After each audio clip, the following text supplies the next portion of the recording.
Hello, hello. Magandang araw mga master natin, mga kasolar.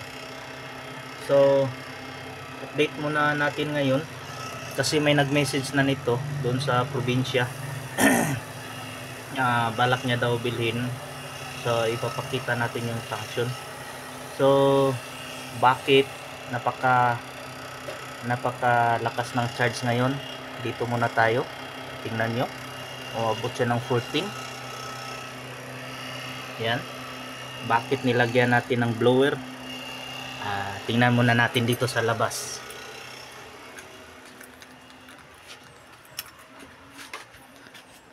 Yun. Kita nyo yun? Yan. Yan yung dahilan. Oh. Kita nyo yung wide kung may pick up kayo dyan. Kita nyo yung wide ng pick up. Yan. Kung gaano kalapad yan. Yan. Saka gaano kalaki. Saka may binibenta din tayo na ganito. Mga kasolar, mga master. 600 watts to na isang panel siya. So tingnan natin dito sa labas para maklaro talaga. Yun, ganun siya kalapad. Tingnan yung bumper ng pickup ko. Yan, ganun siya kalapad. Kaya napakalakas mag-imbak ng kuryente. Napakalakas mga master.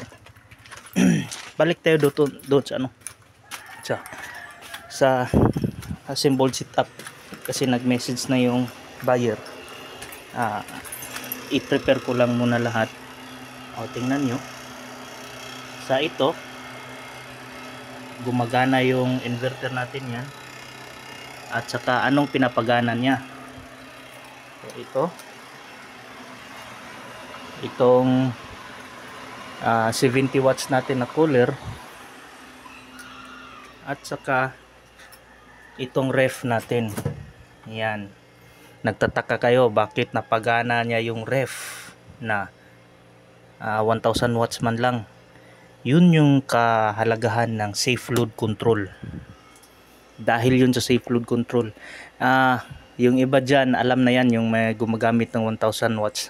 Pag kick ng ano, pag kick ng ref jack, hindi kakayanin ng ano yun, hindi kakayanin ng 1000 watts.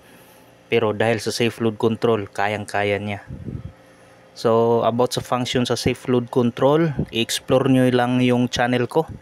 Nandun naka-explain dun kung anong function ng safe load control. So yun. Okay, thanks mga master. Update lang to.